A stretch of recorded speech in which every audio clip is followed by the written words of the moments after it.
Hello. So what I'm going to talk about is how the structure of a neural network affects the kind of computation that you can do with it. And the framework that I'm using is the so-called reservoir computing. One of the examples is the robot that you saw in Gabriel's presentation, these liquid state machines. That would be in the second reference, actually. But basically, it all boils down to saying, I have a time series, and I want to process it somehow. So what I do is that I create a large network of neurons with random connections, random weights, everything's random. And at every time step, every neuron updates the state following this equation. That basically means that you combine the states of your neighboring neurons, the input from the time series, and you apply a nonlinear function. It's usually a sigmoid or a threshold function or something like that. The learning part happens in the last layer. Basically, what you do is that you do a linear regression from the state of your system, of all your neurons, to your target variable. The reason why this works is basically because you have a lot of neurons which extract random features from your time series, and then you find a linear combination that gives you the right output. The reason why you would want to use this in machine learning, that would be first reference, is because here learning is super fast. It's basically a linear regression. Simple to do, and because it has memory. The fact that you have recurrent connections means that the input stays there for a while, which is something that doesn't happen in a deep learning neural network. All right, so the first result that we have is basically on this notion of memory. In reservoir computing, you measure the memory by taking your network, putting a bunch of noise, so Gaussian variables, and then trying to recover them. The more you can recover from the previous input, the better your memory. And if you're thinking of independent variables, then you should think of correlations. The idea is that if all the neurons are correlated, then they all give you the same information, so there's not much memory you can have. Basically, you plot this memory metric versus S. S is some sort of measure of how correlated neurons are, and you see this negative slope.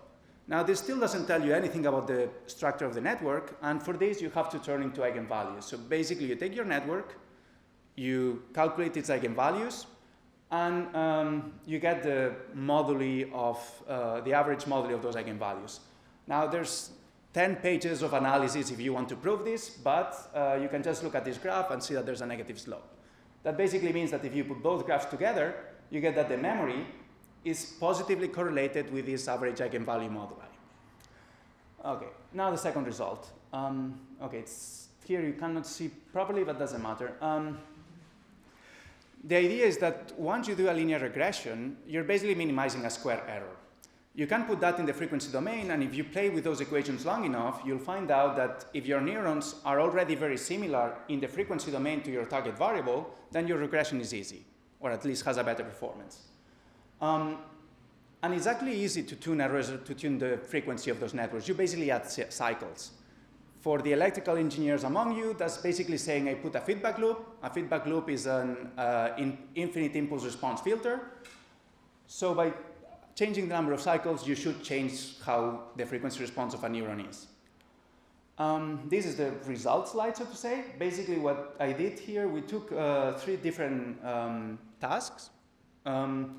And in the y-axis, you see the error, so the lower the better.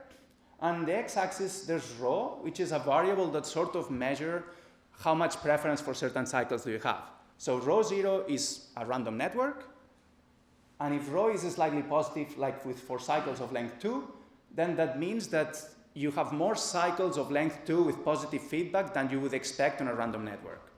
Negative case, it's exactly the same, just that the feedback is negative. And you can see that in all of those tasks, the 0 is not exactly at the optimal point. So basically, that just means that you can get a better performance in reservoir computing if you change the number of cycles. I cannot get into the details in the time, but basically, we created an heuristic in which you combine cycles of different lengths, and you sort of optimize the memory that the reservoir should have, and then you get the dotted lines here. So those dotted lines are basically what you get with our heuristic, and the 0 rho is the performance that you get on a reservoir for this task if you just use a random network, which is what is the standard nowadays. So it's better, that's it. With that, basically the 2 main ideas that I hope to have given are that first, that if you're working in time series forecasting with neural networks, you should check the number of cycles and the frequencies of that your tasks relate to. Also, that if you're interested in more like conceptual work on memory and what it means, you should look at the eigenvalues of your adjacency matrix. Now, there's somebody in Bremen on Herbert's Jäger group who's working on trying to see if this works for a neuromorphic chip. A colleague of mine is working on trying to put this notion of cycles into recurrent neural networks as an option that is not necessarily related to backpropagation through time. And myself, I'm basically checking how synaptic plasticity affects the structure of a neural network and how it changes its eigenvalue so that I can play with the memory in that sense. And also with Wolfsinger, a researcher in Frankfurt, we're looking at how this notion of frequencies can play as a way to route information from one part of the brain to another. That being said, I would just like to thank my collaborators, my sponsors, and Herbert Jäger. Thank you very much.